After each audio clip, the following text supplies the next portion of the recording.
Ethics is as old as humanity. In ancient times, codes of ethical behavior were passed down from elders to next generations orally. क्या ये बात सही है? Yes. Father of ethics किसको बोलते हैं? Socrates. देखो कुछ कुछ चीज़ें जो रटने वाली हैं वो हम लोग स्ट्रेस करेंगे. फादर ऑफ एथिक्स किसको बोलते हैं? सोक्रेट्स को. As a Greek philosopher Socrates, Socrates का टाइम पीरियड क्या है? 470 बीसी से 399 BC. Asked his students to question and believes and practices. बिल्कुल सही बात है कि सोक्रेट्स जो है ना वो एक ऐसे टीचर थे जो कभी ज्ञान उपदेश नहीं देते थे, वो स्टूडेंट को ही मतलब क्वेश्चन करने के लिए बोल देते थे कि हाँ पूछो, अपने हर चीज़ पे सवाल करो. तो खुद के मतलब सवाल करो तुमको आंसर मिलेगा, क्वेश्चन करो मतलब हर चीज़ को सवाल करो, बिलीफ सिस्टम को क्वेश्चन करो, प्रैक्टिसेस को क्वेश्चन करो. तो है ना, इस तरह से रैशनैलिटी बढ़ती है.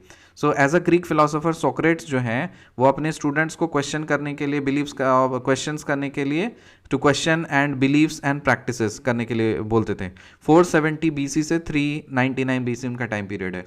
Ethics is also affected by religion to large degree and it is not uncommon to see religious teachers preaching ethical codes of conduct also. बिल्कुल सही बात. Prescriptive or normative ethics is about arriving at moral standards that regulate right or wrong. It establishes moral norms and gives justification for the same. This statement is also true. Prescriptive or normative ethics is about arriving at moral standards that regulate right and wrong. It establishes moral norms and gives justification for them. मतलब ये इन्होंने कुछ parameter set कर देते हैं कि हाँ ये नॉर्म्स है, स्टैंडर्ड्स है, ऐसा ही होना चाहिए, ये सही है, गलत है, बला बला, और उसका जस्टिफिकेशन भी देते हैं.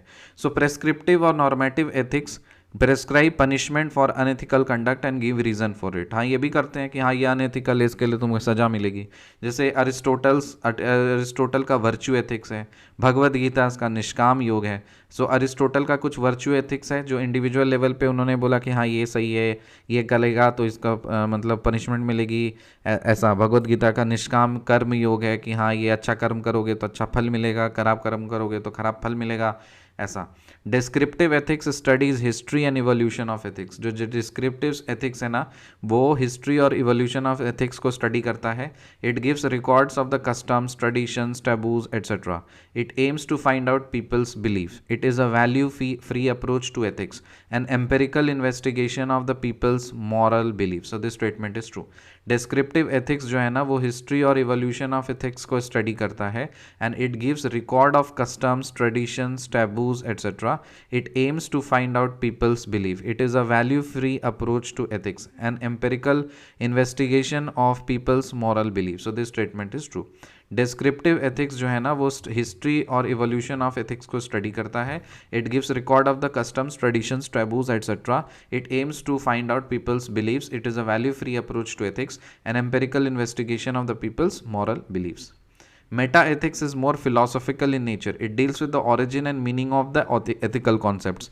Meta literally means beyond. It determines the validity of the ethical theories advanced. मतलब उसके वो ethical concept से मतलब होता है. ठीक है, क्या सही है क्या गलत तो उससे नहीं, मतलब उसका जो ओरिजिनल मीनिंग है, जो ओरिजिनेट हुआ है ethical concepts का जो मीनिंग है उससे वो रिलेटेड ही होता है, वो फिलोसॉफिकल होता है नेचर में.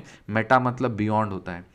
To issues which are prominent in meta ethics. Meta ethics में जो दो इश्यूज प्रोमिनेंट हैं वो क्या है?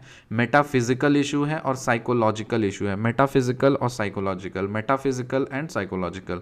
ओके, सो मेटाफिजिकल इश्यूज क्या होते हैं? Whether morally exist independent of humanity and in which form it exist. Whether morally exist independent of humanity, क्या ह्यूमैनिटी को छोड़ दो, ह्यूमैनिटी के बेसिस पे नहीं, independent of humanity whether morality exist करता है कि नहीं करता और वो किस फॉर्म में एग्जिस्ट करता है, ये क्वेश्चन है मेटाफिजिकल इश्यूज़ का. और साइकोलॉजिकल इश्यूज़ का है कि it deals with understanding of the human mind and ethics enforced by the human conscience. तो जब ह्यूमन को सेंटर में रख करके कोई भी चीज़ अगर डील होगा, ह्यूमन कॉन्शियंस को सेंटर में रख करके जो भी इश्यूज़ आएंगे वो साइकोलॉजिकल इश्यूज़ आएंगे. और इंडिपेंडेंट ऑफ ह्यूमैनिटी अगर हम कोई भी चीज़ को सोच रहे हैं कि कैसे एग्जिस्ट करेगा, किस फॉर्म में, तो वो मेटाफिजिकल में चला जाएगा. फादर ऑफ एथिक्स कौन है? सोक्रेट्स. फादर ऑफ एथिक्स कौन है? सोक्रेट्स. सोक्रेट्स का टाइम पीरियड क्या है? 470 से 399 बीसी. मिलते हैं आपसे अगले वीडियो में, तब तक के लिए बाय.